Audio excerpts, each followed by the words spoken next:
So, warm welcome to all of you on behalf of Ahmedabad Management Association for attending today's seminar, which is very interesting title and topic, Managing Global Management Challenges, right? And we'll get a lot of exposure once we get the input from all the speakers, expert speakers, right?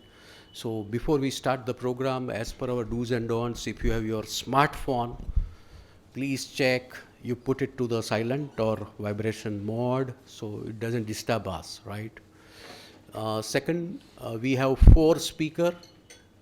So each speaker will give the input of 15 to 20 minutes. During the session, if you have any questions, queries, please ensure you make a note of it. So post all the four expert speaker gives us the exposure on the topic. We will have a very interactive session at the last. We'll welcome all your questions, or if you need any clarification or understanding, will be welcome. Are you okay with this? Methodology is perfect? Okay, so let us start the session, and it's my privilege to introduce the first speaker. First speaker is Professor Martin. He's head of Southampton Business School, University of Southampton. He's in UK. Professor Martin is a head of Southampton Business School. He's also a chartered member, chartered management accountant. He chair the Chartered Association of Business Schools International Committee and member of Council for a Chartered ABS. Professor Martin has more than 25 years of experience and exposure on a higher education with research interest in performance management and governance, particularly in a higher education sector globally. And I think this is connecting dot with the topic. These are all challenges. The biggest challenge is compliance and governance, and another challenge is performance management. Each country has their own criteria, right? So Professor Martin is teaching experience spans a range of management accounting topics at all levels of undergraduate programs, MSc and MBA teaching and executive education within UK and overseas. Professor Martin has held a position of a director of programs, deputy head of Southampton Business School, and associate dean education and student experience in the faculty. So long list, but we welcome Professor Martin with a flower. Professor Martin, warm welcome on behalf of AMA.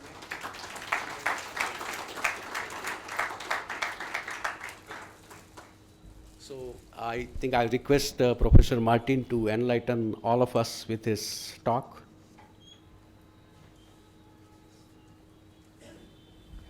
Thank you very much. I'm going to quickly load up some PowerPoint slides just to give you some sense of the university and ourselves.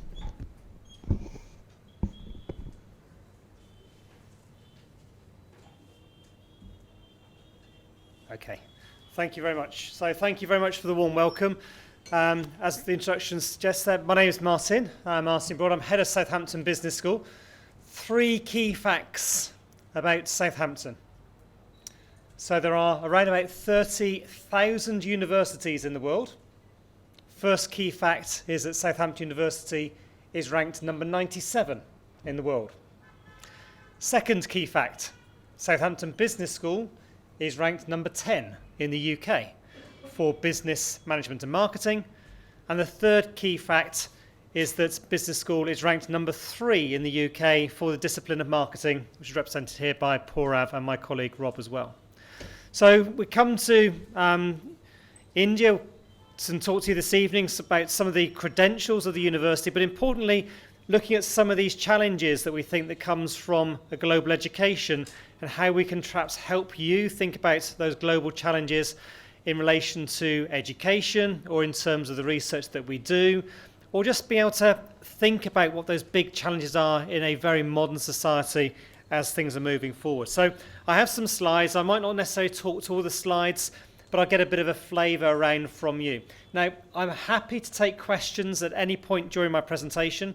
If there are things you want to know that takes me off on a slightly different tangent, then please do so. If you prefer to wait until the end, then equally that's fine. So please don't feel afraid about putting your hand up. We'll get a microphone to you so we can address some of the questions, those burning issues that you may have.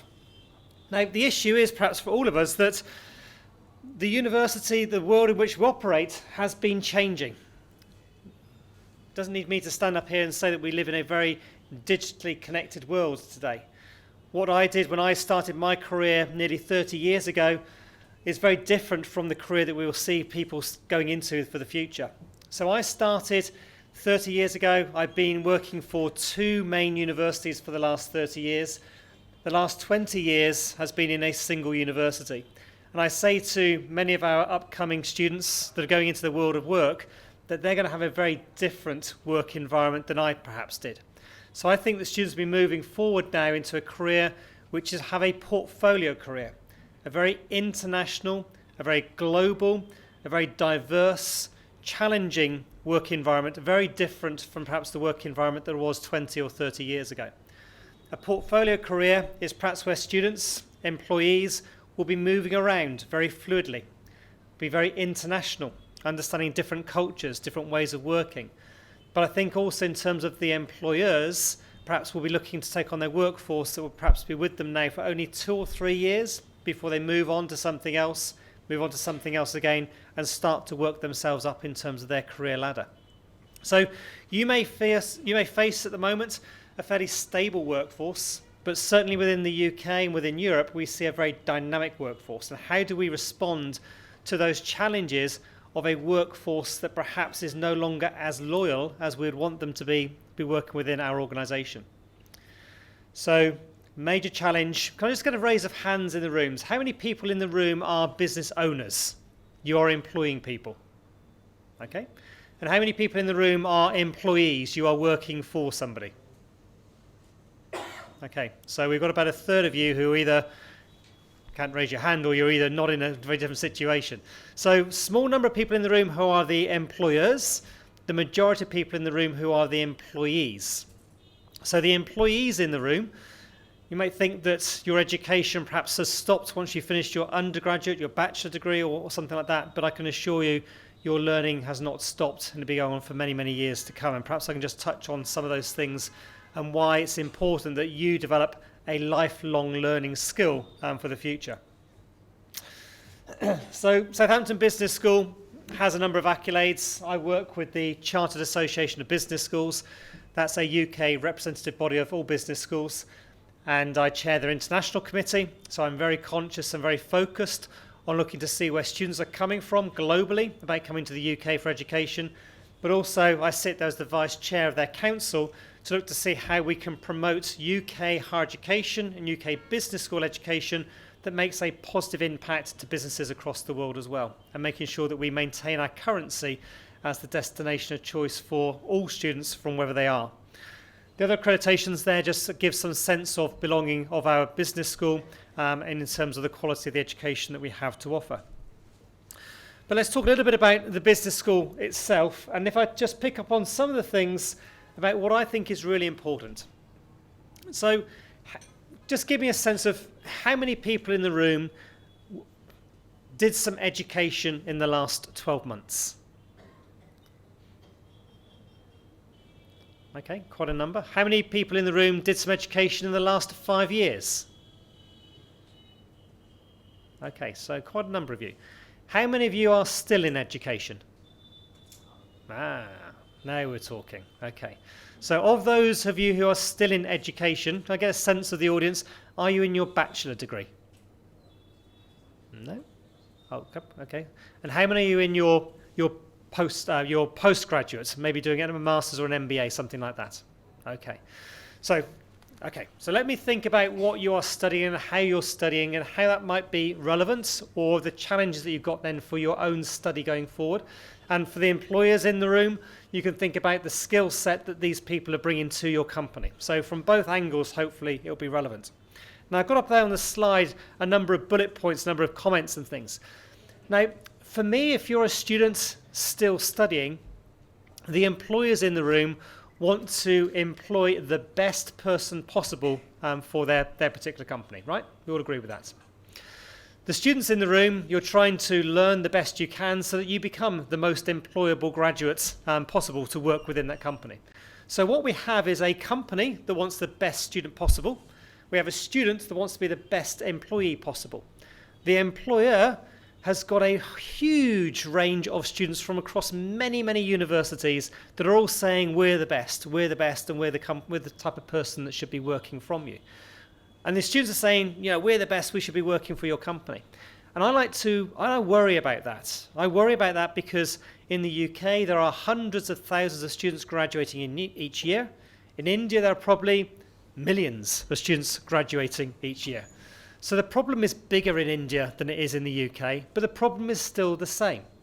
How do you as a student differentiate yourself from the other millions of students who are graduating, and how do the employers in the room get the best student possible for their particular company? And then the challenge you've got then as an employer is how do you ensure that you create a work environment that student wants to stay with you after you've invested quite a bit of your own money in training them up in a subject or a skill-specific work environment. So there's challenges here. So from the student's point of view, what makes you different? You go to university, you study, you get taught.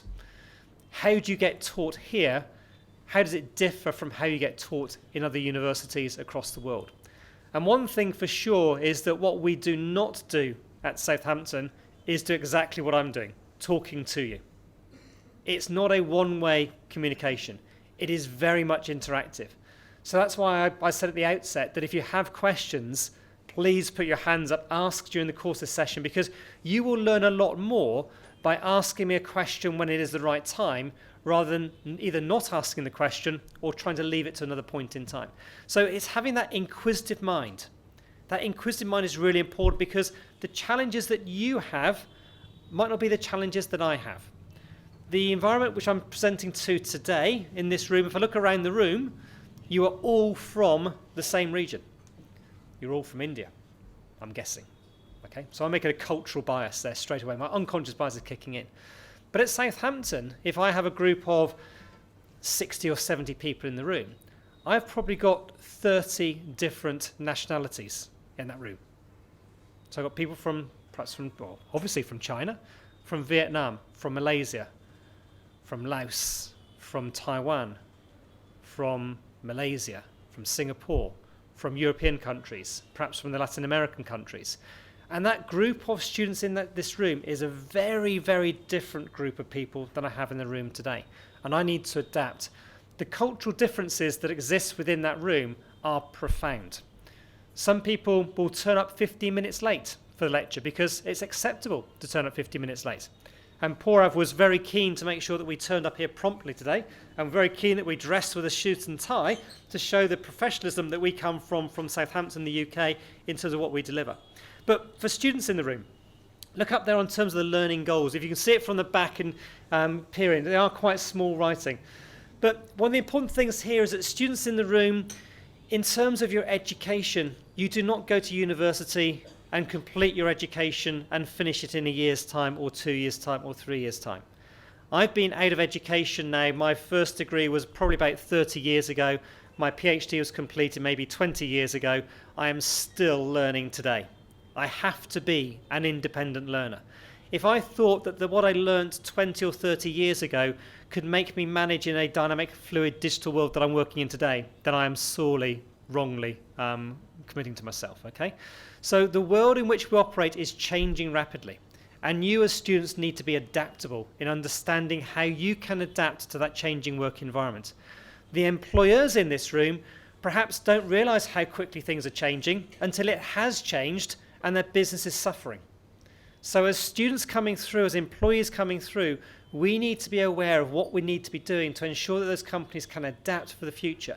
What you learn at university in terms of agile project management, in terms of innovations in management techniques, in terms of how we manage performance, how we use key performance indicators, how we adapt and manage the social impact of what we're doing, how we work with big data and try to analyze the trends in that big data is crucial for a company to survive. And the employers are probably too busy doing what they're doing in terms of managing to understand this seismic change that's taking place in the work environment. So students, you need to be independent learners, and employers, you need to ensure you get the right skill set from your new employees coming in, that they can continually adapt themselves. I have up there the second learning goal is that we apply theory to practice, and it's circular. Understand theory and how it applies to practice, and understand how practice reinforms theory. A lot of the research that is done throughout the world is by going into companies and finding out what companies are doing. So if I want to find out the latest performance management techniques within an organization, I will not get it from a textbook. I will want to go into the Googles and the Amazons and the TikToks of this world. I want to go in to see what they are doing, which may be very different from the way in which I see the world. And I will see that practice, and that practice will reinform theory, and then the students will learn that theory going forward to reinvent themselves within their organizations. And that will then come to bear for the employers in the room to help their company perform. I think all students need to be very adaptable at using analytical techniques, analytical skills. And when I say analytical skills, that doesn't mean to say it's just about numbers. Analytical skills can be quantitative and it can be qualitative. The massive challenge we have now is that the information that we need to absorb to make an effective business decision is so complex. And what we need are students that have got minds that can take this information, be it numerical form, or be it in report writing, or just in the global challenges, and be able to articulate that in a way that a manager can help to them to make a decision. And that articulation and understanding of those analytical skills ensures that students become effective communicators. That fourth point up there. As a manager, as a business owner, you need to know the key information in succinct, bite-sized portions.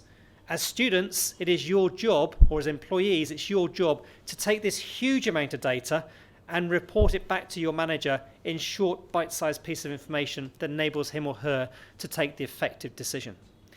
And we believe at Southampton, through the way in which we educate students, is that those 4 learning goals of being independent learners, ability to apply theory to practice and circular back again, being able to use analytical skills to be an effective communicator, those things will differentiate yourselves to become an employable graduate. So as a student, you need to think creatively, you need to think critically about what you're doing in order that you can adapt to the work environment. And I would suggest that the employers in the room would see you as having added value when they come to employ you within their particular company. So that gives you a bit of a sense about the challenges that I think are there for us as educators to help companies throughout the land to be able to move forward with this. Now I'm just going to talk very briefly, because I don't want to talk for too long, about how students for the future enable us as employers to think very differently and very creatively. One of the things that we see coming through in terms of some fantastic spark ideas are students working in entrepreneurial spaces, not being conformed to the management styles that perhaps you and I are used to, but having that creative flair that comes through. Students, through whatever ability, have the understanding of a world which is very different to perhaps the majority of people in the room who are business owners.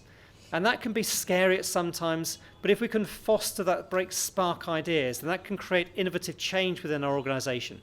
That innovative change might think of us in terms of doing things differently.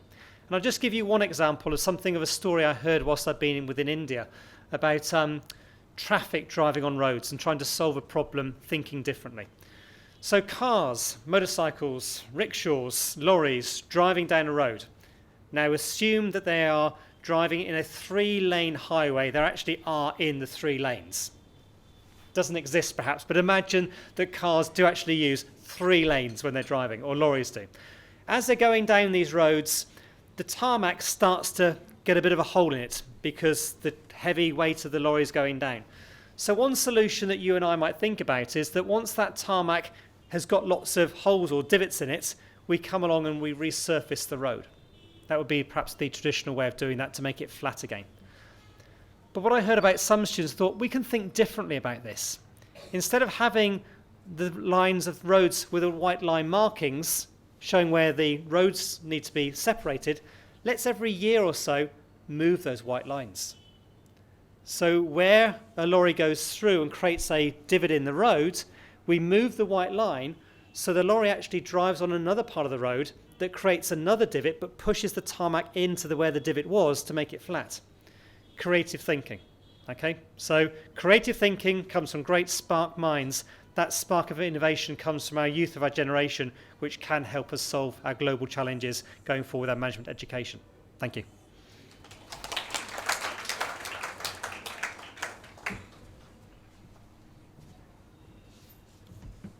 Thank you, Professor Martin. And I think if you have any question, please make a note of it. Once all the speaker completes, we'll have an interactive session. So now today's second speaker, Professor Subu, and he's Associate Dean, International of Faculty of Social Sciences, Professor of Demography and Global Health, and founding co-director of Center for Global Health, Population Poverty Policy at University of Southampton. Professor Subu is currently a fellow of UK Higher Education Academy and honorary senior research fellow at China Population and Development Research Center, a think tank which is attached to the National Health Commission of People's Republic of China. I think this is a great connect and contribution, Professor Subu. His major contribution to the higher education has been broadening the horizon curriculum, innovation, global health program, and design and implementation of a cross-faculty, multidisciplinary, quantitative MSc program in global health, based within the social sciences at University of Southampton. So without taking much time, we welcome Professor Subu with a flower. And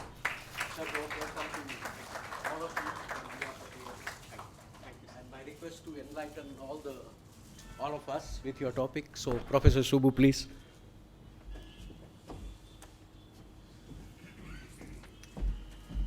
Namaste everyone, good evening. Kem cho Ahmedabad. So I don't speak Gujarati, but I do love languages. And I try to learn also. Taught you something?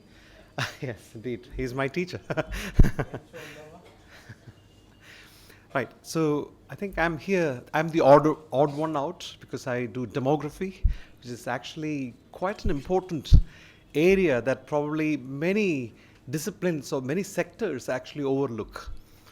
So population dynamics, if you look at it, population dynamics is the underlying driver of supply and demand, production and consumption. So you name it, whatever businesses that you talk about, today's business demography, as there's also an area that is rapidly emerging. There's also corporate demography. There is a startup demography because, the startups are, the average life expectancy of startups have gone down to less than 2 years in many countries. So there are reasons why some companies really grow, and some companies really, fail to grow, and some companies migrate, some companies expand, and so on. So, but today, what I'm going to really offer some insights about the population dynamics, because as I think I always look at globe across the globe, particularly the most populous nations, including our own nation, India and China, and many of the African countries, and Indonesia, and so on. But the point is that it was not until 1800 that the world population actually started to grow. So in 1800, the world population was exactly about 1 billion. And now, so within a span of 200 years, the population grew by almost 7 times, right? So we have about 7.54 billion people on the planet. And there are questions, actually, is this really good for the planet or bad for the planet? I'm always of the opinion that it is always good for the planet because people are the ultimate resources. But unfortunately, sometimes we fail to really acknowledge the fact that we don't adequately manage people. So in India's case, particularly, the next 40 years, 39 to 40 years, is the actual duration of the demographic dividend, because the country has done remarkably well. I mean, if you look at the early 1970s, India and China, the total fertility rate, that means on an average, a woman had about 5 to 6 children. In both countries, it was the same. So, but China took a very rather rigorous step, or in other words, before that, they had what is known as a later, longer, and fewer policy. That means, delay the marriages, late marriages, and longer means like longer interval between births, and then fewer children. I think that policy literally worked very well in China. But in 1979, what they did was they introduced the one-child policy to accelerate the economic growth. So that was the main reason. There was, one of the leaders of China, most of you know, Deng Xiaoping. He was not an economist. He didn't have even a computer, or well, no, a computer wasn't really, a computer didn't exist. But at that time, what was really important for him was that he, along with 3 other associates, took a paper and a pencil and worked out how should China look like, economically in 2009. And they draw a population policy which we called the one-child policy that really literally transformed China. So it created a generation of people, generation of young people with no brothers, no sisters, and not even no cousins either. So there are businesses that are flourishing in China. They are actually, unfortunately, today we have seen that some of these are not sustainable. So it's all about sustainable development. What is sustainable? What level of population growth is required to really make the society sustainable? And as we move forward, by 2050, the world population is definitely going to be about 10 billion. There is no doubt about that. And of the 10 billion, 2 billion people are the people who are aged 65 years and above. And that is important. That is very, very important to reflect in today's businesses, today's management of enterprises, corporations, and so on. And there is a reason why. Because these people, these 2 billion people, of the 2 billion people aged 65 plus, 360 million live in India. They are in India. And most of these people, some of these people, will definitely cross the age of 80. So, or we call the octogenarians. And in the future, like for instance, if a baby is born in Ahmedabad, the probability that this baby will live beyond 100 is now close to 70%. 70% in the future. So that means somebody who is born today. So actually, in business terms, the real career starts when you are age 55 or 60. So you have a second career.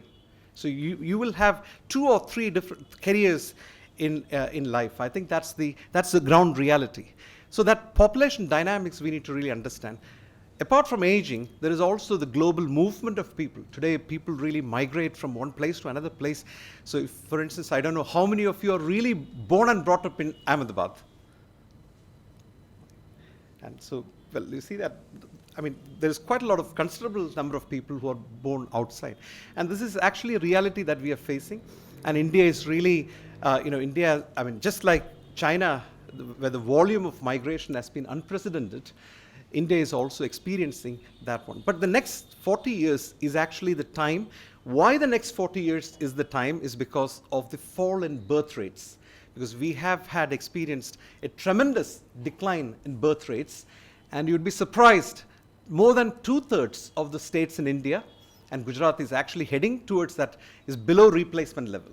So that means less than 2 children per couple. In some places, like Kolkata, for instance, the fertility rate has fallen below 1. And what does it mean below 1 is that there will be, very soon, we will start to see the population, the absolute number of people coming down. So that decline. In other words, it's called the population implosion. Population implosion is happening already in China. So the implication of one-child policy in China is that there is currently a cohort of people who doesn't want children at all. They don't want children. Or they want one or none. And that is not sustainable in society. So China's labor force requirements would be tremendous in the future. And they will have to rely on an educated society like India. So, Africa is seizing that opportunity. If you look at, for instance, the future of the planet, Africa is the future because of the growth rate of the population. Now, most African schools are now teaching Mandarin, and so that in the future they would really go and, there will be lots of mobility between China and Africa, and that's happening, already happening. So migration is also leading to what is known as urbanization, rapid urbanization. So I don't know whether you can remember, certainly I can't, but imagine, close your eyes and imagine Ahmedabad 50 years ago. It was different, right? 10 years ago it was different. So rapid urbanization is really transforming not just the society, but also it is actually influencing the health and well-being of people as well. By the year 2050, about 3/4, that is 75% of the world population will live in cities. And India is going to experience that phenomenal urbanization, and that's already happening. The implications are being, air pollution that we see in Delhi, that's happening. It is creeping in Ahmedabad, but probably we don't know because it's all flat and wide. We don't really capture that. But there is actually quite a lot of dust and air in the, toxic pollutants in the air through automobile emissions and so on. So that is really, and infrastructure, we will have to, I don't know how many engineers are there, how many people who are managing engineering enterprises are here. The road infrastructure would need to really change. For example, let's say that if someone who is aged 70 years old today here, can you really literally cross this road from one, without, imagine that there is no traffic light. Can you really cross, or can you walk safely on the road? The answer is no. So that means we have put our infrastructure behind.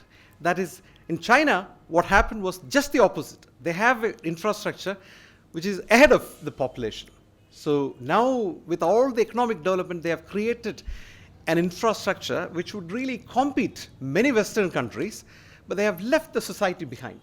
There are lots of people, older people in China, particularly those people who are aged 100 years and above, living in rural areas with no children, because all their children are, well, not all their children. The only child is probably working in a city and so on. So that is really, that will transform. And alongside, I think that urbanization, we also will face climate change challenges, and that's real now. Unfortunately, we have the world leaders, including President Trump, don't understand what is climate change. But climate change will affect, inevitably, it will affect food production. There's no doubt about that. And that food production will affect businesses.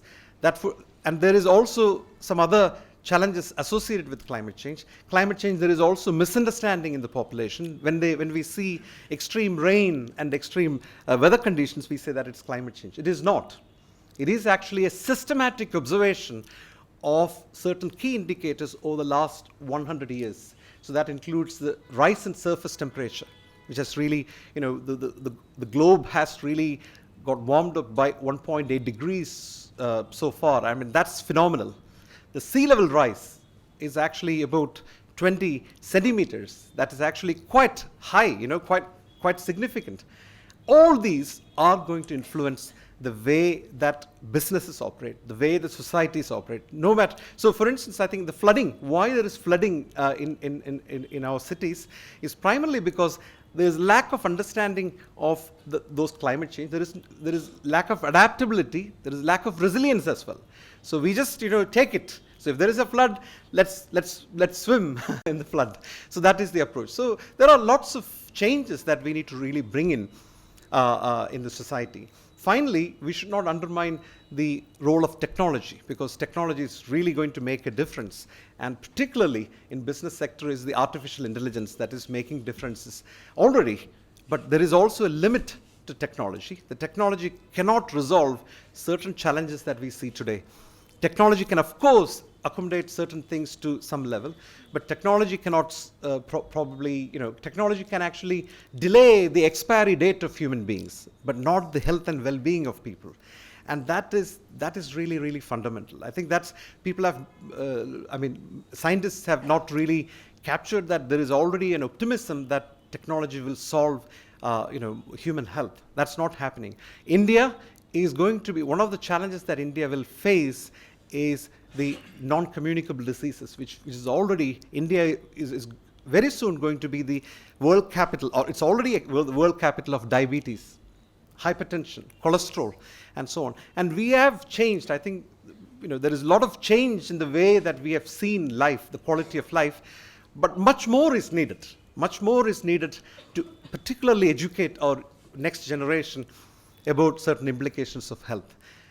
I think that's what I just wanted to. I can actually go on forever, but I thought it's probably sensible to stop here to take questions. But before that, I'm also very happy to inform you that I represent a university where the World Wide Web was, I think, the first protocol was written. The World Wide Web inventor is Sir Tim Berners-Lee, along with his colleague Dame Wendy Hall. She is still a professor at the University of Southampton. Now, we have everything on the mobile phone. We can watch movies, we can hear music, and we can transact money. This was made possible through a technology called optical fiber technology. And Southampton is actually the home of, it was Sir David Payne who loves India. He comes to India quite often. We have numerous collaborations with IITs and with the government and so on. And also, finally, I would like to also mention one thing is that we have launched an India Center at the University of Southampton. And it is actually, this is the first edition of our work. This is not a new work. This is actually a work that was already done 25, so this is actually dating back to 2 or 3 decades of work that's already summarized, selected piece of work. But the current work that we are doing a lot of work that is aimed at generating social impact and impact on businesses. That includes, for example, water conservation and quality, quality of water. So there are numerous projects that we are working, and we hope that we look forward to having, we look forward to a very fruitful collaboration with Ahmedabad Management Association, and thank you, Ji, for inviting us. Hope you've got some ideas from this talk. Thank you very much.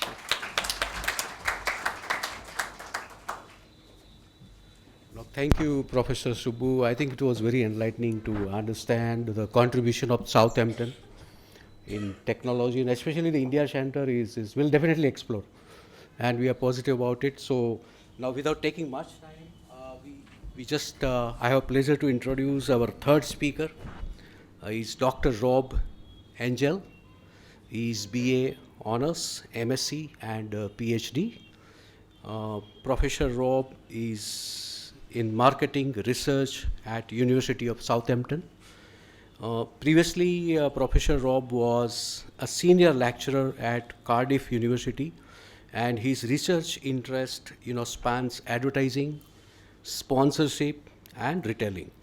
And he has, passion for quirky research methods and methodology. I think we'll understand separately what is this research method. And he hits the idea have been published in the Journal of Retailing, Harvard Business Review, Journal of Advertising, Journal of Advertising Research, PLOS One, European Journal of Marketing, and many others. He is a co-author of 2, Routledge anthologies, one on humor and advertising, and other on future of managing food.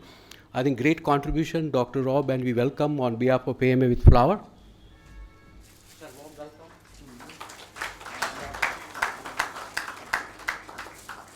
And request Professor Rob to enlighten us.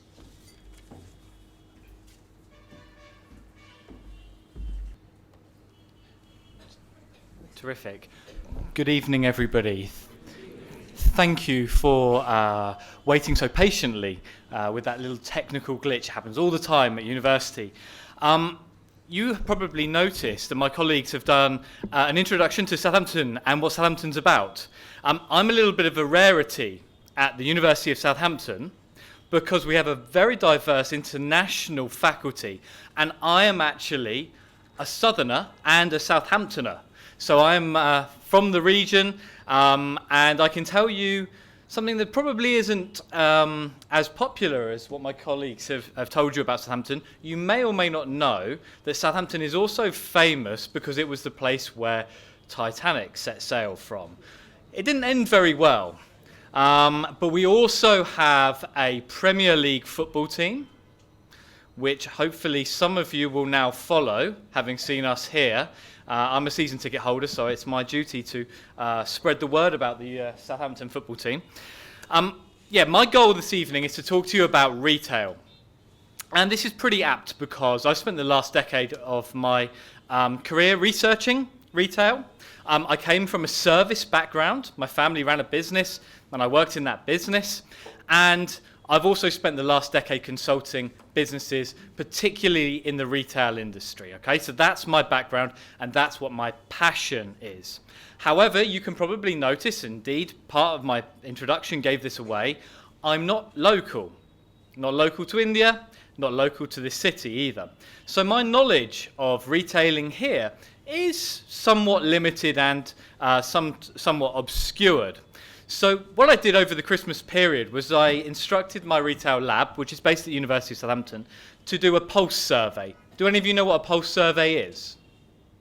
Pulse survey is a very quick, we call it slightly dirty, questionnaire which is administered online to a group of respondents. It will only take about a minute so that we can get a feel for what is happening with consumers and with business, okay? And so we asked a series or a set of retailers from across India to tell us what they thought the major challenges were in India for retailers, okay, for them in 2020.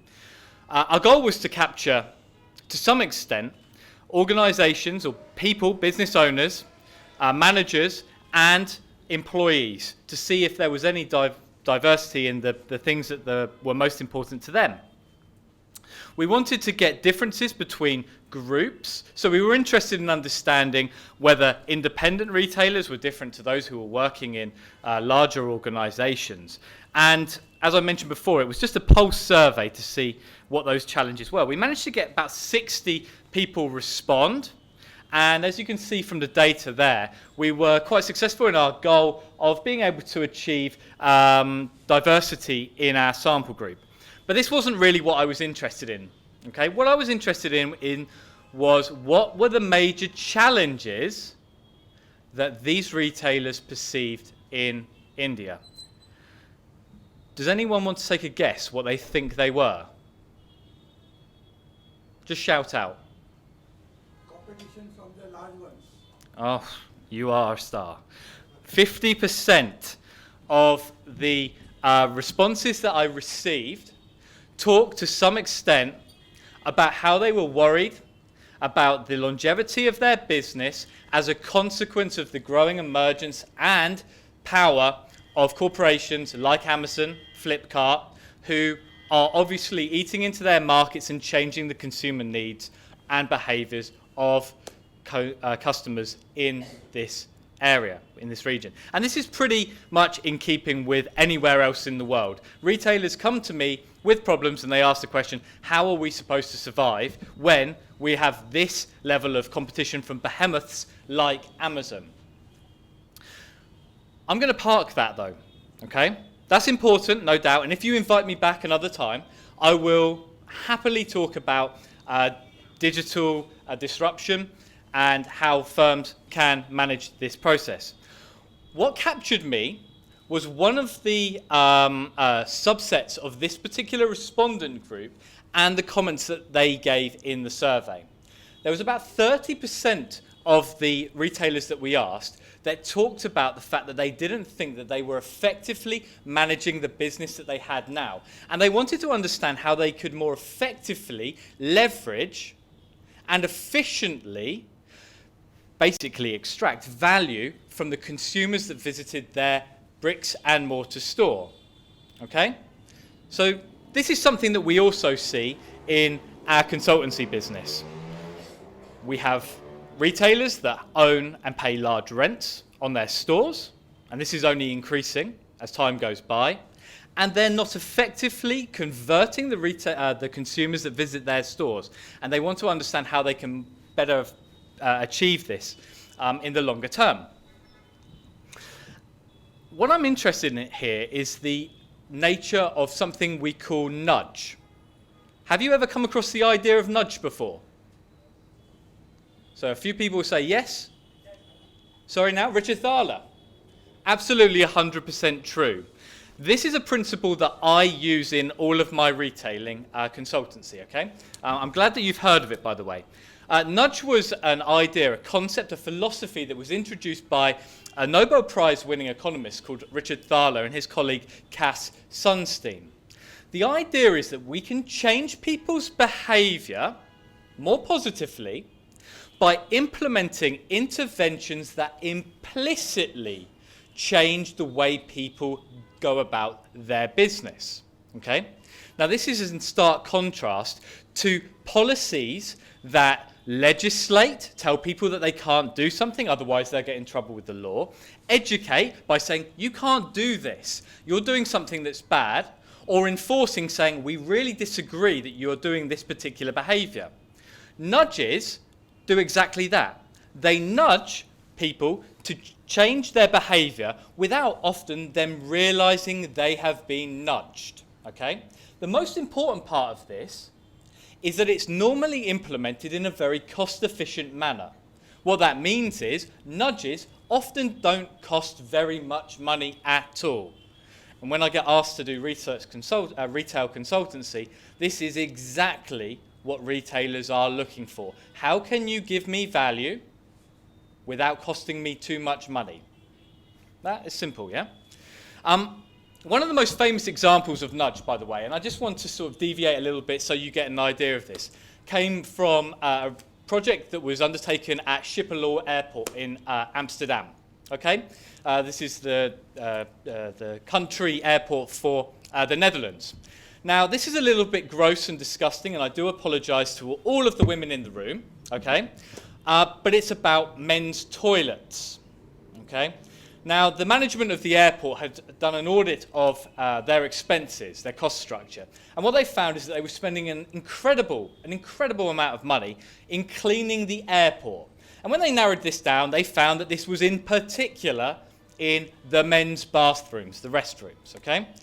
Now, us men know that this isn't too much of a stretch.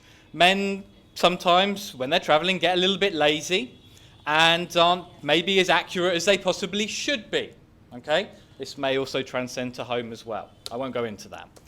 And the airport management decided they need to do something quite drastic with this, but they didn't have much money to do it. Do you know what they did? I'll say one more thing here. Men are sometimes messy, but they're also often very competitive with themselves. The airport went about employing and implementing a small fly, a little painted fly, in all of the urinals across the airport. Do you know what that did? Gave men something to aim for. By giving them something to aim for, they were in competition with themselves. Guess what? Their accuracy improved. And wastage went down by about 80%, or spillage went down by 80%. All of a sudden, they were spending less money cleaning those bathrooms. Okay? Hopefully you get the gist. I make my money, I make my business implementing suggestions, ideas, experimenting, using cost-effective and cheap methodologies for improving my retail clients' business, okay? Now, there are dozens and dozens of ways that you can do this, okay? There are dozens and dozens of ways. I could go on all night, just like my colleagues mentioned. But what I want to do is just talk about two that are top of mind.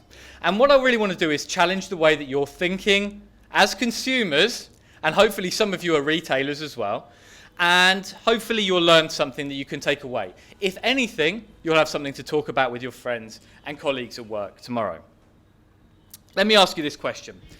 When you see this note, okay, and I'll read you it in a second, do you read anything into the person who's written it? Do you have any associations? Do you feel something towards the person who has? Let me just read it. It's a love note, by the way. It goes like this. When I say I love you more, I don't mean I love you more than you love me. I mean I love you more than any fight we will ever have, and I love you more than the distance between us. Okay? It goes on a little bit further. What do you think about the person that wrote that? Do you have any feelings about the person who did that? Yeah? I do. I see that lovely handwritten note and I think, wow, Jan, who wrote that, must be a really caring, warm, attentive person. She must be very sensitive, and she must care about people's feelings, okay? Now, here's the question. What if I'd shown you a picture here which was typefaced, okay? Written using a computer, using fonts. Would you get those same associations? Would you feel that she was warm? Would you feel she was caring, even if the words were exactly the same? Let me give you a little story. About a year ago, my wife was having a hard time at work, and I felt, as a dutiful husband, that I should send her some flowers that would arrive at her work. I went onto an e-florist website, and I ordered the flowers to arrive at her office. It gave me an opportunity, a box, to write a personalised note. I did. I said something along the lines of, I love you, I know you're working hard at the moment, I can't wait to see you at home tonight. When she got home, she said, thank you, Rob, for the flowers, very nice, lovely. But that note, did you use one of their templates?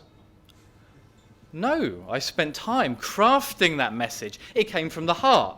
And she said, oh, it didn't feel like it had a very personal touch. Oh, okay. This got me thinking. Hang on. If by me using just my words, but using a computer-generated font, makes her think I didn't have a personal touch, and in a retail setting, personalization, the service experience, the contact that you have with employees in the store, other customers, is so important. Does this transcend into the way that we experience the store? Remember that when you enter a retail store, a bricks and mortar store, what are you confronted with? You're confronted with products that have type-faced labels. You see prices which are normally typed. You see labels which are typed. You see directions to different parts of the store. They're typed. You see instructions on payment types. They're typed. But that seems strange because that might change the way we perceive the store. And this got me thinking, is this a mistake? So I started looking into it. The answer to the question was, it really is. Okay? Some research was done just last year by some colleagues at an American university. They were really interested in seeing and experimenting on this idea. They split their sample into two. One group received a series of products from many different categories which were typed, just like this, what you would normally experience. The other group got exactly the same products from many different categories. They were, however, handwritten. Everything else was the same. The results showed as follows.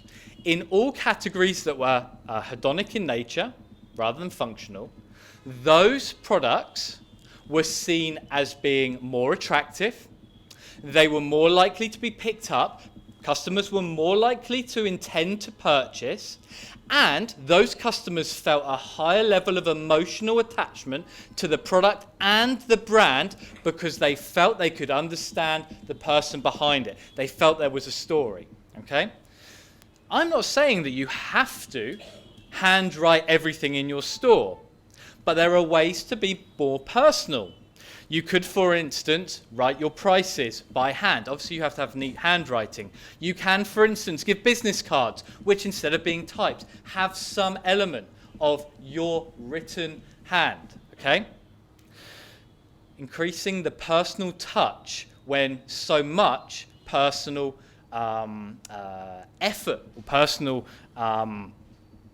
relationships are left out of what we do is going to be increasingly important.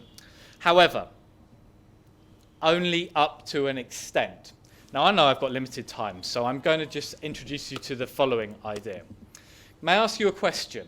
Okay, so I've already said we need to get back to doing things a bit more personal. Okay, but there's a limit to this. Okay, there's a paradox. Okay, how do you shop? Let me ask you another question. How many of you still shop in physical locations? How many of you go to bricks and mortar stores? Put up your hand. Yeah, okay, so everyone, right? We're not in the world where everybody just shops online yet, okay? If I ask that same question to my students, some of them say, I don't go to stores, what are you talking about? I just stay at home, okay? But thankfully I'm dealing with real people here and they still go to stores, okay? So the next question is, how do you shop for personal items? Let's just say clothes. You go clothes shopping. This is a difficult question because I bet you've never looked at yourself shopping. You're not going to be any different to anybody else around the world that we've studied. You will walk around the store, you will meander between the merchandise displays, and you will touch the items as you go. Yeah? You'll have a feel of the materials.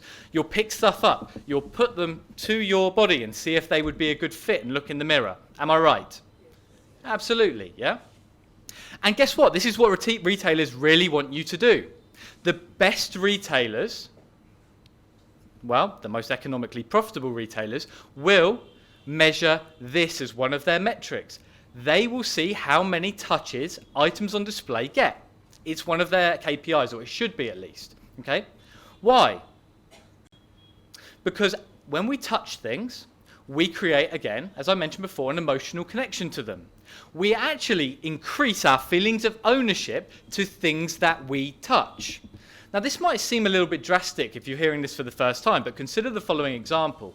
Why do we shake hands when we meet people for the first time? I never met this gentleman before this evening. We shook hands, and all of a sudden we have a connection. The same connection exists when we touch products.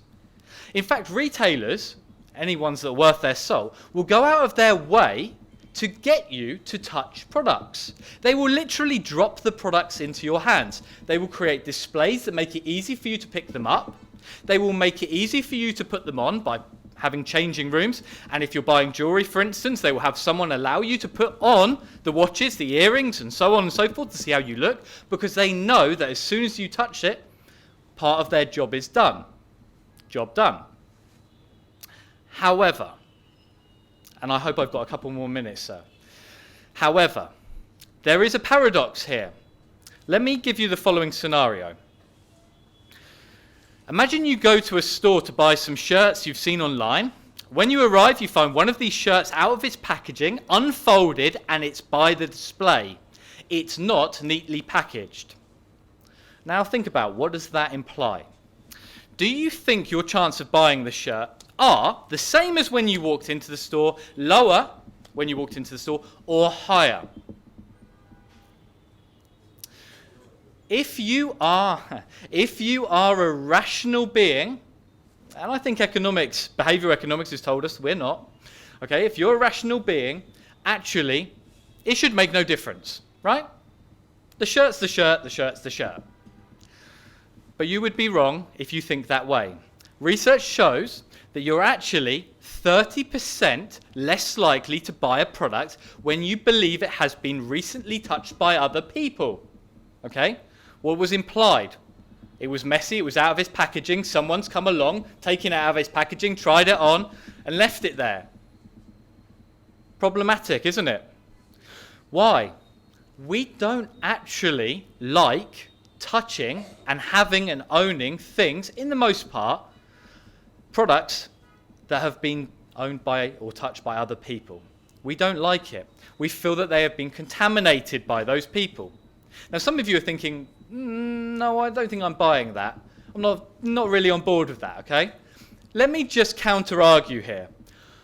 We started with a scenario that you went to a store and you were going to look for a shirt. You told me that you walked around and you touched items as you went. Agreed? I'll also say that I imagine that when you choose your shirt, you don't take the one at the front. You go for one at the back. You also, when you choose your apples in the supermarket or in the grocery store, are unlikely to pick up the one from the top. You're probably going to pass over that and go for the one at the bottom because that hasn't been touched by other people. Okay? Now, this creates a very difficult paradox for retailers because on the one hand, they want you to touch their products, and on the other, consumers are disgusted when they are forced to touch products that others have been touching as well. So I want to leave you on that note. Retailers have to do a good job of getting you to experience products. They have to do better at that. But they also have to create an environment where shoppers have never been. They wanted to make it look like you are the first one that went to the store. Okay? They want to erase any trace of other consumers. and that's important. Let me just say one thing before we finish. As I mentioned at the beginning, the answer to all of the problems that I have is experimentation. And that transcends into everything that you do in life. It's everything that I do. Everybody should experiment at least once a week with something. Change your clothes, like change the color of your shirts, okay? Change the way that you address people. Just change something up. Retailers are no different. Do one experiment a week. If it's changing the music that you play in store, if it's painting one of the walls, if it's changing the way that you display products or the way that you write labels to display the prices of products. Experiment. Keep on experimenting until you find the optimal solution. Okay? Thank you very much.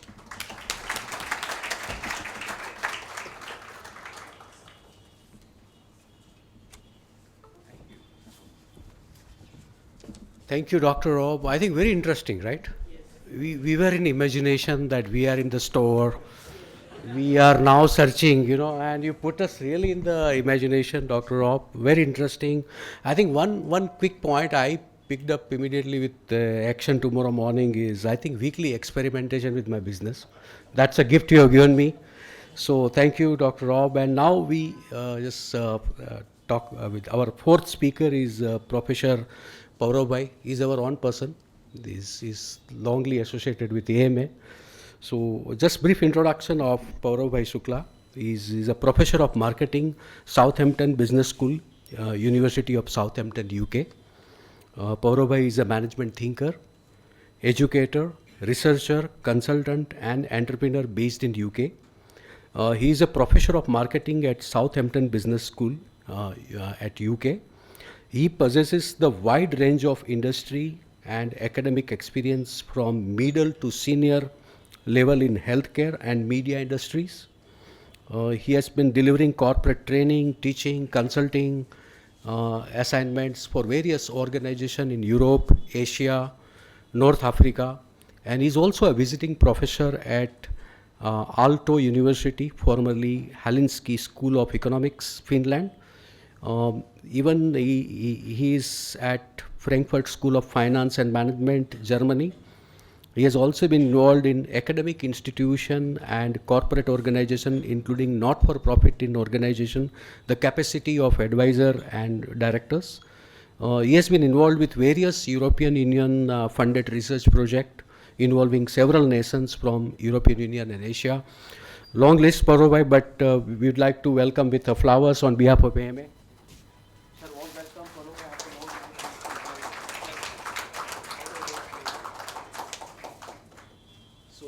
Now request Paurav Bhai to enlighten us with the talk, and then finally just get ready with a lot of questions. We want to make it very interactive. Yes, sir.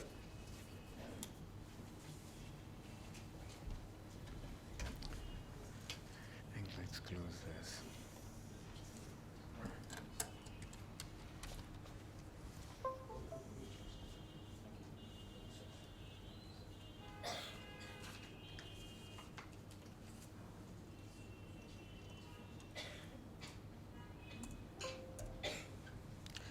Let's go ahead. We're going to do sustainable consumption today.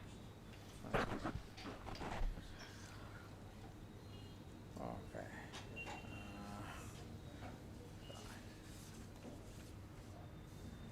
You've seen the elephant, don't worry.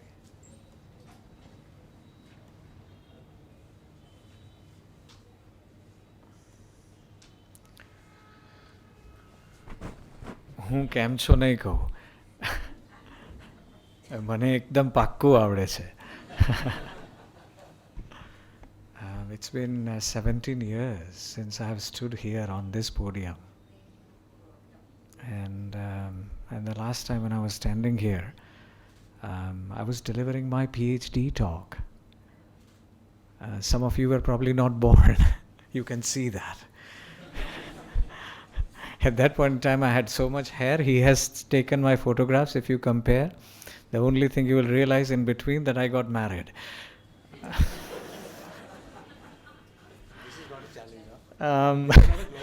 It is a global challenge, which Sabu has talked about, get married and make a lot of babies.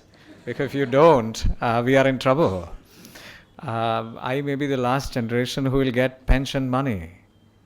The young people who are sitting here, you may not.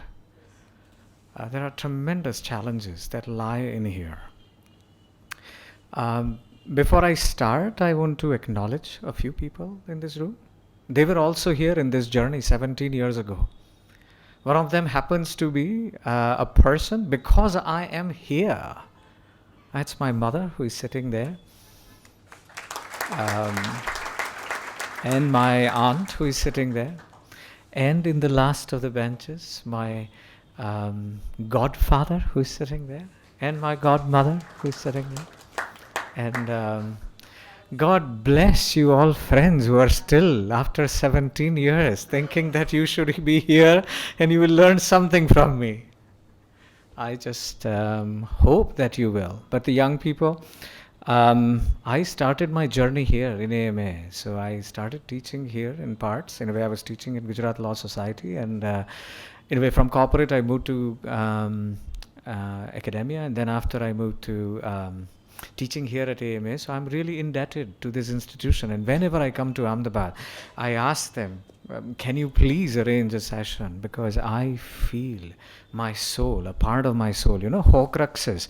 I hope you remember in Indian mythology, pela Rakshas no jiv, pela popat ma muki rakhe. AMA maru popat che. You know, AMA is the parrot where my Horcrux lives. So I have to come here. If I don't come here, my visit to Ahmedabad is not over.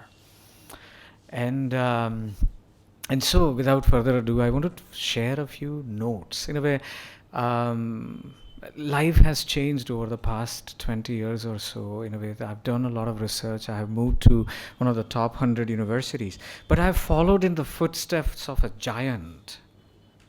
The giant of Ahmedabad, Mahatma Gandhi, first entered UK through Southampton. Did you know that? Can you imagine?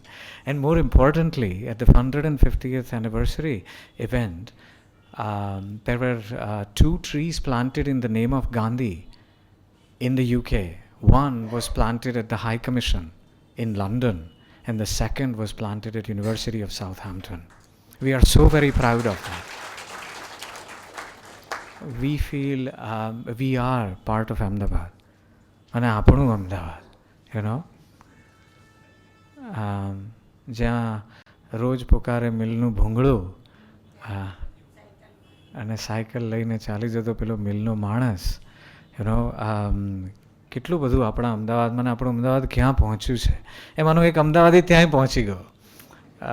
But એ અમદાવાદીએ બહુ બધા questions કર્યા. And one of the things I do in my lab, we switch on, switch off your brain, and I'll show you how we switch on, switch off your brain in different ways. So I want to talk about a very important thing, and that is called sustainable consumption. Because I still remember in 1999 how much plastic was there in my house and how much plastic was there in my consumption pattern. And in 1970s, when I was born, and then in 1980s, when I became a young person, I still remember I was carrying a jute bag to take all my stuff. You know, then there was an aluminium bag. I'm pretty sure most of the oldies would remember that aluminium bag. That was like, you know, the charm of that. We used to put stickers on it, and we used to then pass it to younger people, and it would just continue to be consumed. It was in a way, the amount of sustainable consumption that we did as an economy was unbelievable. For example, a shirt became a car washing equipment. And then it was not enough, because then once the car was not properly washed enough, we used it as a potu. Right? And absolutely. And then in a way, if it was then still not enough, we did other things with it, but I will not go there. But the things you see what we have done, we were an amazingly sustainable consumption-based society. But what has changed? When you start seeing that, when I go out, and in a way, remember, આપણે ગુજરાતીઓ એક જ એવી પ્રજા છે જેને શુભ જોઈએ છે અને એની સાથે લાભ પણ જોઈએ છે. So when we go to a retail store, I was just telling Martin, Rob, in a way, so we are Gujaratis, we're very unique people. What we do is we want fame, but we don't like just the fame. We want fortune with it. It is not fame or fortune, it is fame and fortune. It is unbelievable. We're a very unique set of people. And so when we go to a retail store, what Rob was talking about, do you know what we do? We tell the person, एक बीजी कोथળી આપો ને ભાઈ. I hope I'm making sense. In a way, I have done that myself, I'm sorry to say, but that's how we are. And then there was I'm just showing you the behavioral change that is happening in our own behaviors. From a jute bag, we went to a plastic bag, but we were not satisfied with just one plastic bag. We are now wanting to have two. And so we are becoming suddenly a very unsustainable consumption society. And that worries me. Because I live in a consumerist society when I live in London, and it is one of the most consumerist society you can come across. And we are changing. But then I ask those kind of questions to myself, in a way, how sustainable we are. So I'm going to show you a few hints about it. I hope that is okay. And I'll tell you a few things, and please shut me up when you get bored, because my stories won't end when I'm in Ahmedabad. So let me tell you a few things. So say, for example, here is a white elephant in the room. The number is 6. So 63% is the answer. What is the question? You can shout out, it's okay. It's 63% is the answer.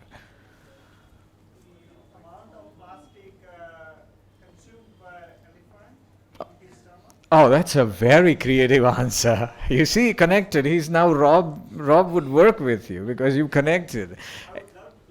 Sure. Anyone else would like to try? What is 63% is the answer. What's the question? Oh, that's a good one too. You're very creative. The question is, how many people say that they actually consume sustainably? So they would engage in sustainable consumption. 63%. What does that mean? 37% of us are saying, I don't want to consume sustainably. Do you see the United Nations has created 17 Sustainable Development Goals, SDGs as we call them. While 1/3 of the world's population is in some sense telling us, I don't care. And we know in Ahmedabad we don't care at times, મારા આંગણાની બહાર પેલો આમ કે આમ કચરો નાખી દીધો અને પછી એનું તો જે થવું એ થાય. Remember, ફ્લેટમાંથી ઉપરથી તમારી ઉપર આમ રોકેટ પડે. And so when you think about it, that is us also. So we are very caring about what is within the four walls we do. But then what happens outwards is this. We really don't seem to care. And when 1/3 of the world doesn't care, that means the 2/3 will have to put much more effort. So we started asking that question. So I'm going to play a little game with you. I'm going to ask you a question that if I tell you that how many of you will consciously buy from companies that partner with charities or not-for-profits that are making a positive impact on people's lives? So if I'm a company which is making positive impact on people's life, would you buy my products? Yeah? Yeah? You should, right? But how many of us will buy? It's all right. Because the answer is about 43%. So about half of us won't do it. Look at this. This is us. I'm just holding a mirror in front of you of what we look like. So we asked a different question. Go ahead, sir. These percentages are from which population? Largely a population within the UK. Yeah, and these are the people whom we call the generic population. So mostly between 25 and 75. The total size is about 600 people. But you will see it's the same thing happening here if you look around. So the second question we asked was that how many of you would prefer to buy from companies that give something back to the society? So we just change the question. You see what we do in my lab? We just switch on and switch off different things in your mind. This is what happened. So if I tell you as a company that I'm giving something back to the society, about 80% of you don't want to buy from me. But if I tell you that, I'm involved with charities which make positive impact on the society, double the number. So we thought, there are a lot of young people sitting in here, I see. You will all lose hair at some point in time, don't worry. Once upon a time, I used to do that too. And then after, what happened. I got married. Now, why do I talk so much? Because my wife is a linguist. She's a PhD in Sanskrit. Now imagine that. I don't get chance to talk at home at all.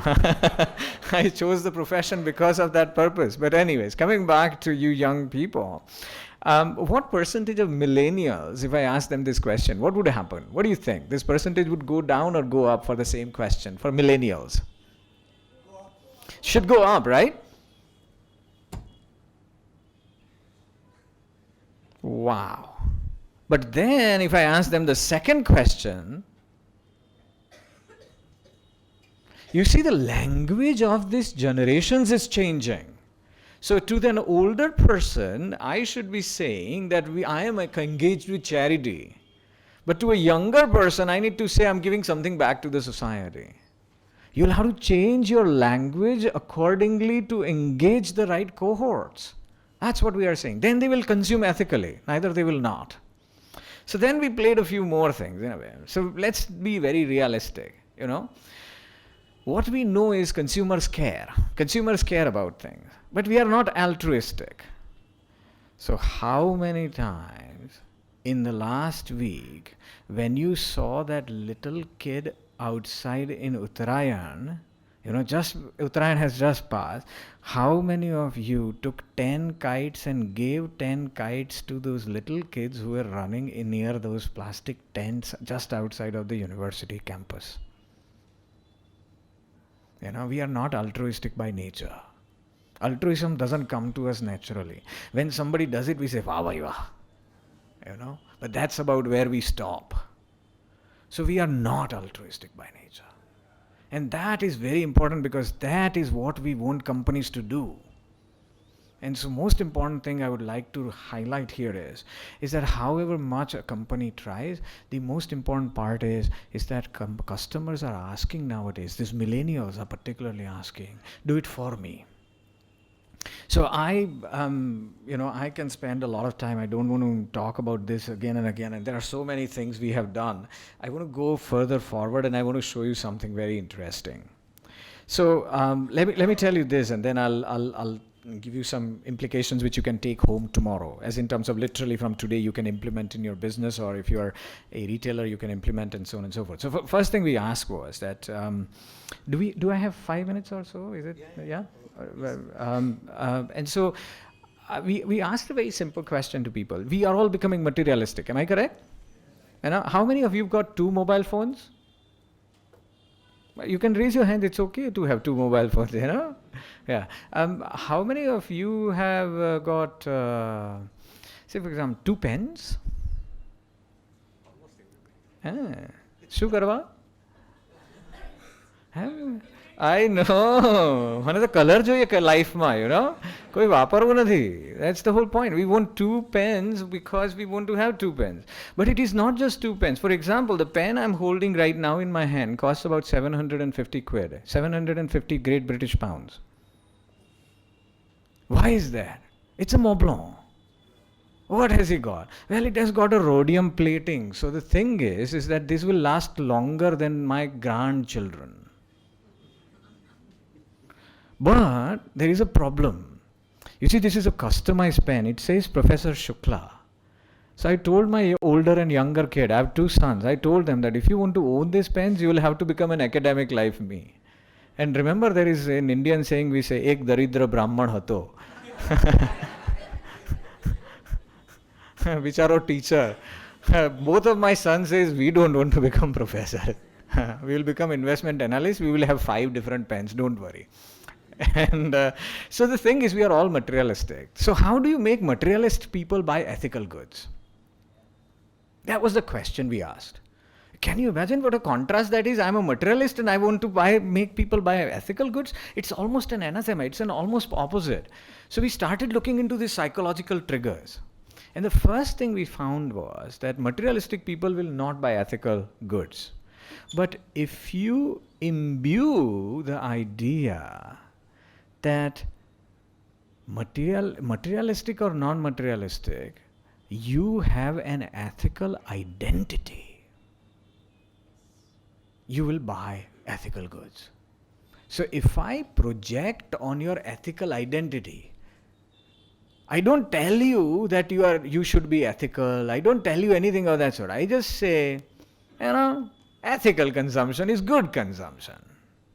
People buy more ethical goods.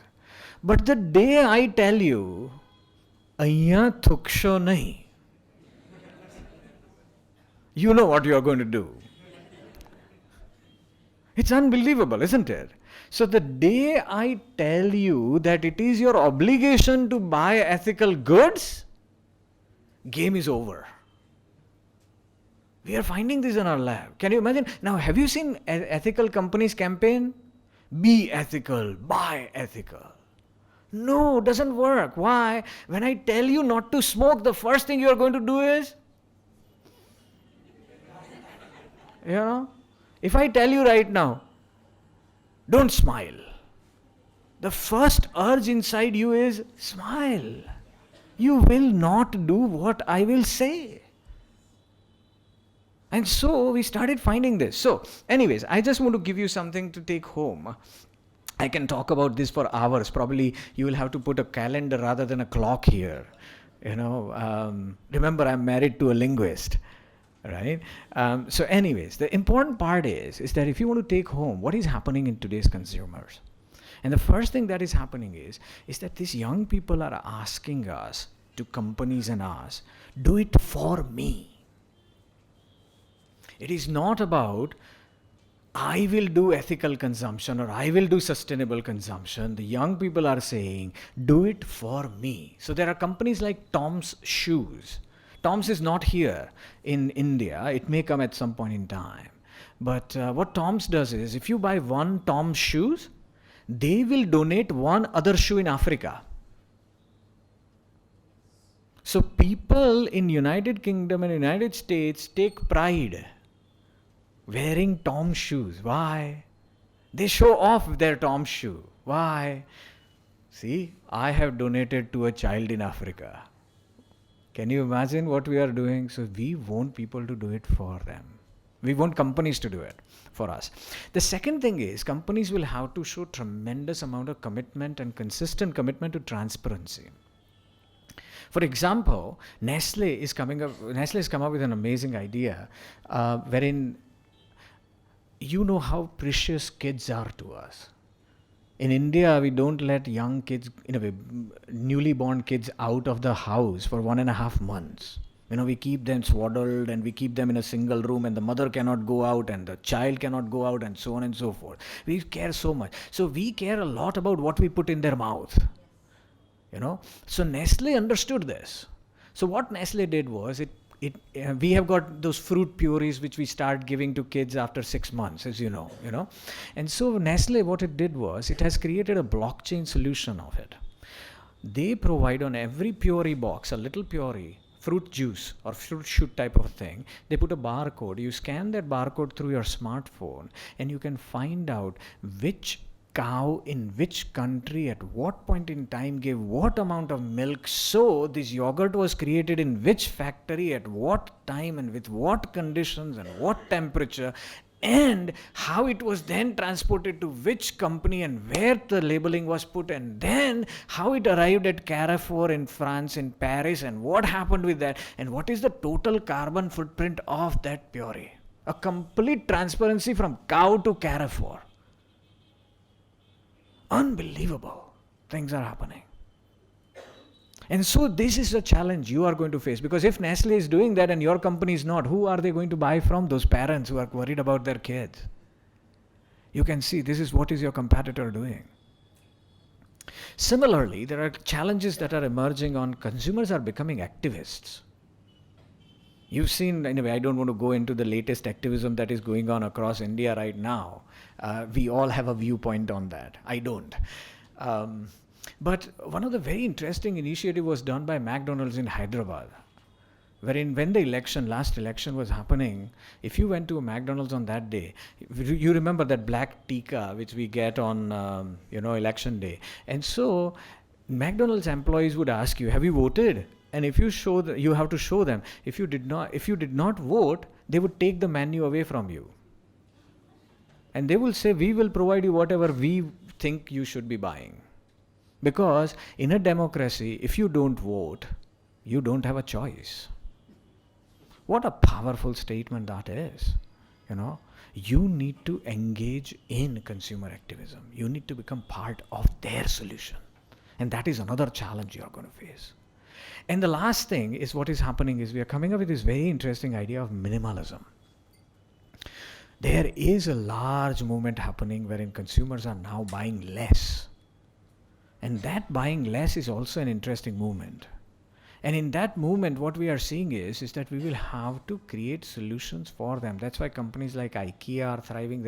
Unilever is doing some amazing work on Love Home and Planet Line and so on and so forth. Sephora, a retail company, actually closed all its stores for a full day, all across the world, to give their employees inclusivity training so they understand what it is like when a African American person enters their store or a white male enters their store. Their expression should not be any different. We have seen that happening. If you come to many different countries, in a way we do this in India, all the time. We look at people, we ask their name, we ask their surname, and on the basis of that we decide who they are. And then after we treat them differently. And haven't you done that when you argue against that sabji wala and you try and negotiate and bargain with that fruit seller just outside of AMA? But then when it comes to Louis Philippe and Van Heusen, you don't argue but you pay the money as is. It's unbelievable how we are and how we consume. But anyway, so the whole idea is that you need to focus on consumer identities rather than what their obligations are. Because when I tell you, please clap, you're not going to do it. But if you've enjoyed it, then let's have a round of applause for all these wonderful speakers. Thank you ever so much. Thank you.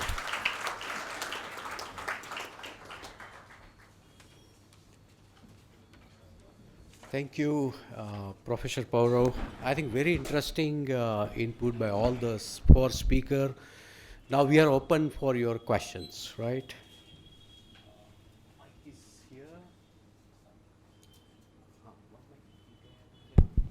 So anybody has any question?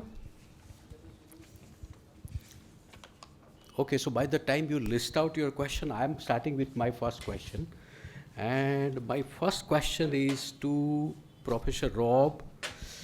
Just we want to understand little, what is this quirky research? You have written in this introduction, so it will give us the idea. Okay, so it's a really good question. It's quirky research, which means I like to look at phenomena in a way that's different to other people. Okay, so I like to employ research methods that most other people wouldn't necessarily use in their research, which gives you a unique perspective and insight into what's really going on beneath the surface problem. Okay, so we're all trained in our doctoral programs to do some statistics and do some qualitative research, so you do in-depth interviews and you do focus groups. I'll maybe do something that's different. I'll come up with my own methodologies that other people wouldn't normally use. So it's just a way of looking at the world that's different to other people. Thank you, Dr. Rob. Any other has any questions, please? Just take the mic. Very interesting lecture, and global challenges are persisting, and we need the solutions. First, I will ask questions from Mr. Sabu Padmadas. He talked about the population.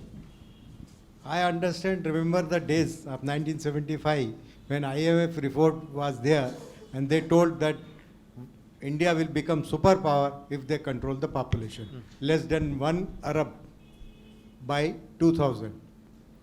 But how you see the population control was in China, and they come up very fast. We started together. So what is the brisk idea behind the control of population at this stage? This is a challenge. Population is a challenge. Because when the people are more, you get the smaller part of the cake, whole cake. Thank you, sir. Thank you for that question. I think you're absolutely right. India tried its best to implement it. India is actually the first country in the world to launch its official family planning program. But unfortunately, we know that what happened during the emergency, that the then Prime Minister Indira Gandhi had to step down. And one of the reasons was that the way that we took, it worked in China, but it didn't work in India. But in a way, it was a blessing in disguise, because I think now, as we look backwards, I think despite some challenges, I think we have really, so if you look at the way that China achieved the growth rate, it was much faster. But we have actually taken a slow pace, but we have actually converged to the same situation. But the main point to remember is that in India, what's happening is that a generation is getting replaced every 20 years on an average. 20 to 22 years, that's the average time that it takes to replace a generation. That means that we are adding more people into the population. So between now and 2050, India is going to add about 273 million people. That is going to be 4 times the size of Gujarat population. And that is happening, and that will happen, because that's the current, because some of the larger states of Bihar, Uttar Pradesh, Madhya Pradesh, Rajasthan, and these states are really, although there are changes, these changes are slow. So you are absolutely right. In the 1969, there was a famous book written called The Population Bomb. And that was the trigger for these two countries, India and China, to think about population problem. But in that book, there was a statement that was made that by the year 2000, the entire world will run out of food. But have we run out of food now? No, we probably have more food than ever before.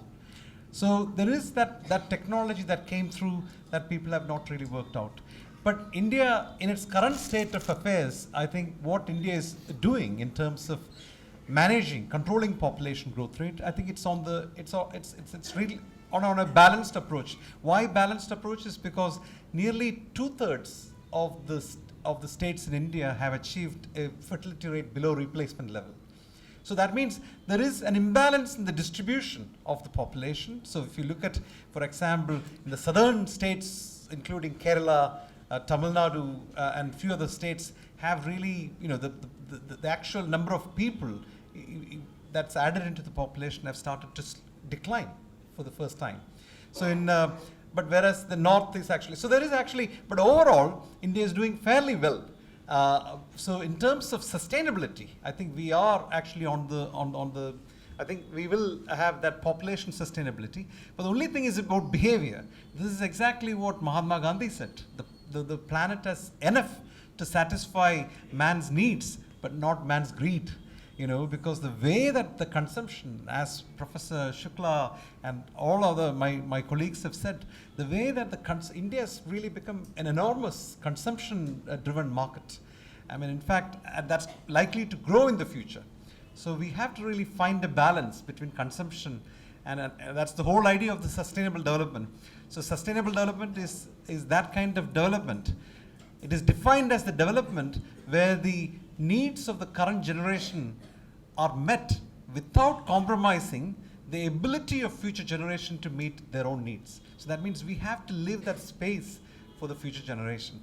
So, but India has these challenges, huge challenges, particularly from the business and management perspective. The 3 challenges are, one is the uncertainty. There's a lot of global uncertainty that's happening. For example, with the Brexit that's happened, I think Britain as a whole, if you look at planning, there's no one that can actually beat the British mentality for planning. That's very prudent, thinking about the future, 50 years and so on. But an uncertainty that came through was Brexit, because that was actually, to my understanding, it was a mistake. And because it's short run, it's not long run. In the long run, we need people. So that brings to my third point regarding interdependence.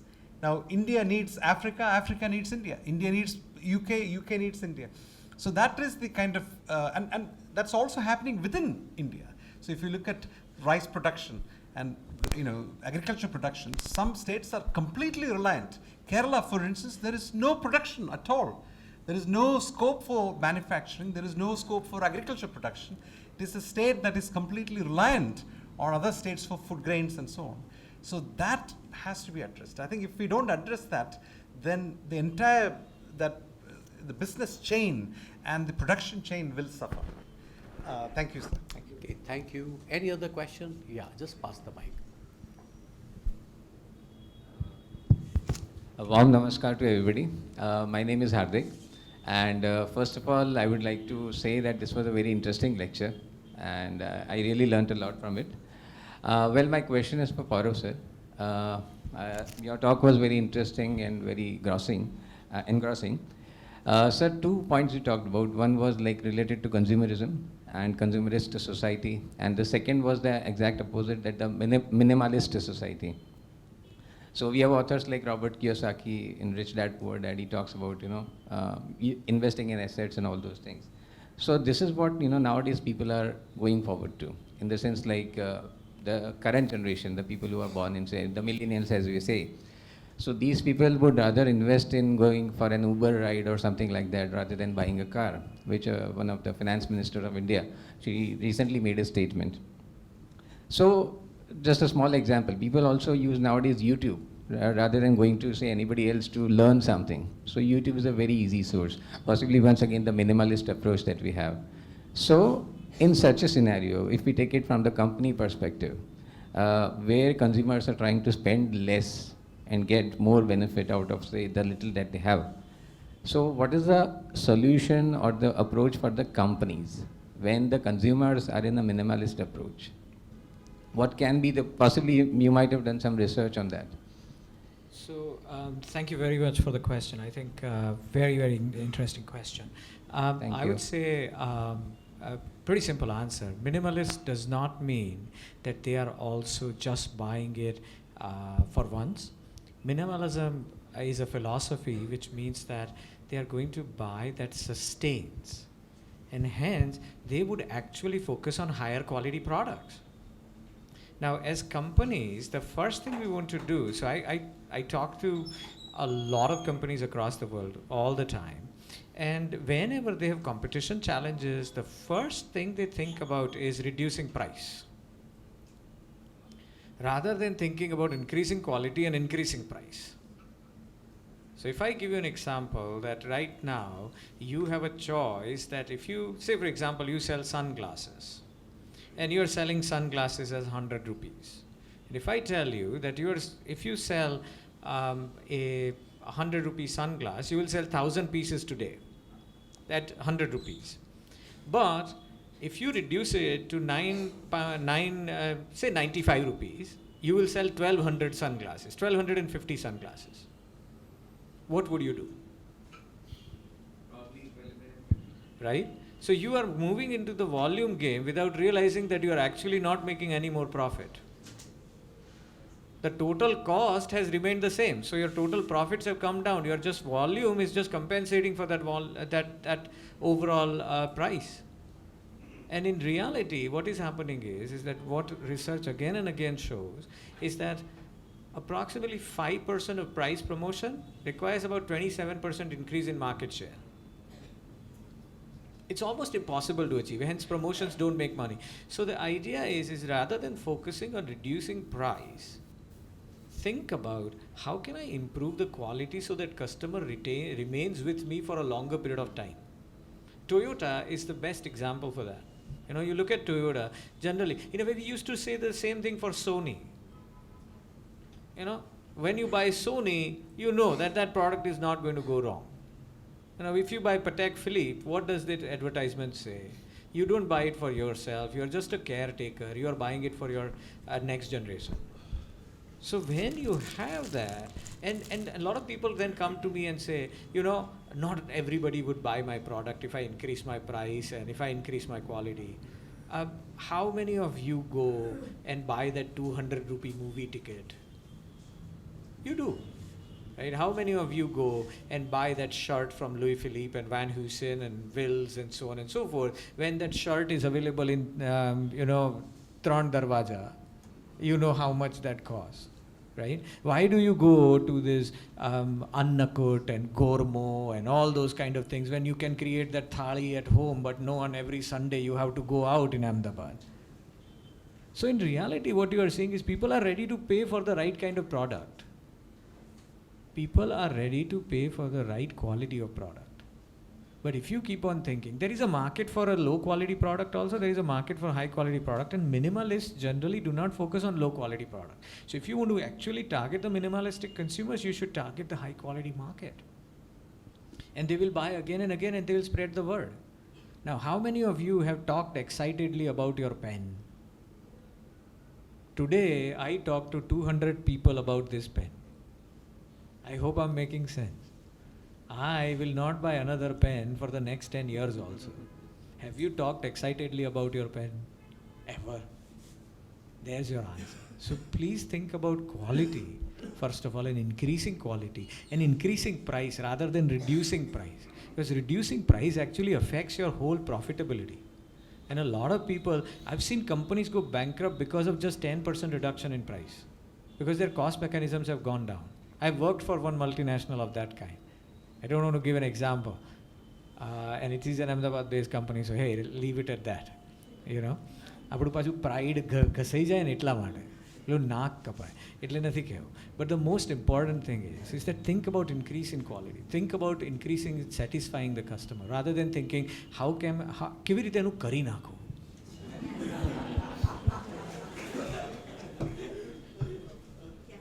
I hope I'm making sense.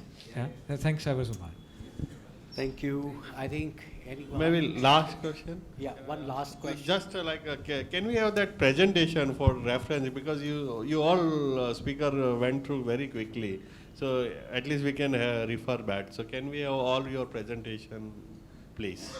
Thank you. I'll be more than happy. Yeah, Sure. Yeah, no problem. Yeah, No problem. yeah. We can share it with the AMA, or we can put it on our website for free, and you can download it. That's fine. Yeah. Perfect.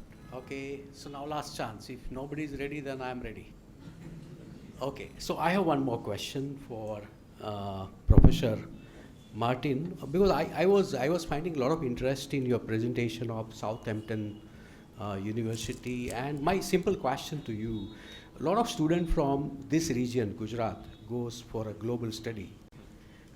And what is your recommendation for a criteria? Because many people go to Canada, Australia, US, but very few go to UK. That's what my numbers telling me. So what's your thoughts and recommendation to this region student? So I think we probably see a change here, because the reason that we used to see quite a few Indian students come to the UK to study, and since the UK government changed their approach with the post-study work visa, the numbers of students coming to the UK dropped off significantly. Canada, yes, it takes on a large number of students. There's a very positive offering there for post-study work visa work within Canada, but the truth is that unless you're within 100 kilometres of the American border, there is no work in Canada. A lot of the Canadian big companies are moving out of Canada. A lot of these skills that they have in Canada is really focused around the oil and gas industry, and since that has collapsed, then the work just isn't there within Canada. Trump is making it a little bit challenging going into the US, and I think in the Australian market also there's been some hiccups in terms of their post-study work visa. So I would hope to see, and we are seeing a large increase in Indian-based students coming to the UK, but they come to the UK to do one particular program. It's interesting that a lot of the Indian students want to do an MBA. They want the badge of the MBA. And I would ask all students to reflect on why that is. An MBA as a title is a good title to have. But a lot of the MBA programs in the UK now are being flooded by Indian students, Chinese students who are coming for a pre-experience MBA. And a pre-experienced MBA is a general business management degree offering. If you want to get ahead in your life, then I would strongly suggest you look at master's programs which are specialised. So if you want to go into logistics, transportation, if you want to go into analytics, if you want to go into something in the financial sector, in fintech, if you want to go into something that looks at risk management, if you want to become a HR business manager, then do not do a pre-experienced MBA. Because a pre-experienced MBA will give you one module in accounting, one module in marketing, one module in HR. A HR Masters or a Digital Marketing Masters will give you a deep dive in these subject areas, and then you will come out being a master of digital marketing. You'll become a master of risk management rather than a generalist of business.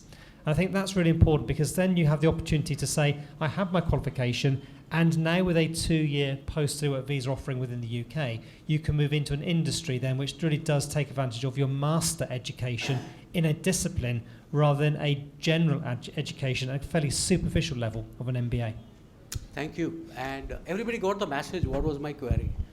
Because he rightly said that we generally do a general MBA, and he said that do a specific, and it's a deep dive, and the probability of getting the better employment and better compensation is very high.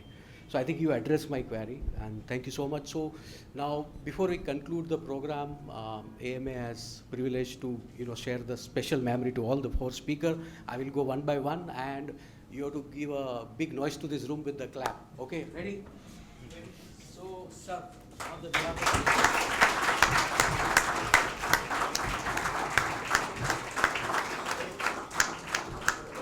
special memory to all the speakers.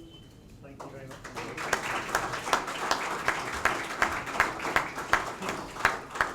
Keep moving. Okay. Professor Subbu. Thank you.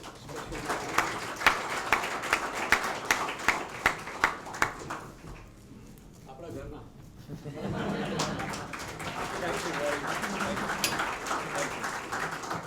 And before we conclude, I will just put it this way: fantastic, input and experience. But before you leave the room, feedback is a breakfast for champions. So there is a feedback form. Please fill it. Are you fine? Yes. And if you have any other questions, maybe you can take offline also. Absolutely. Thank you so much. I'll everybody. say a Yes, few words. Mr. Subbu, please. So just one thing quickly to say that you are mostly welcome to come to Southampton. So you're mostly welcome to come to the University of Southampton. So I have a specific role in the university, particularly to welcome students and whoever is coming from India, because as Pauravji has mentioned, that we have now we have a little Ahmedabad in Southampton. So for students, for anyone who is traveling to the region, please do visit us, and we would be delighted to host you. The India Center would be more than happy to host you.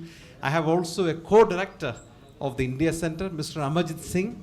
Amarjit is actually the CEO of the India Business Group based in London. He is also the special advisor for India to the University of Southampton. So we are always joined forces and to support any queries that you regarding education. Please do direct it through Pareshji, and we would be happy to respond to that. Thank you. Thank you. And big thank you to all of you for coming in a big number. Okay.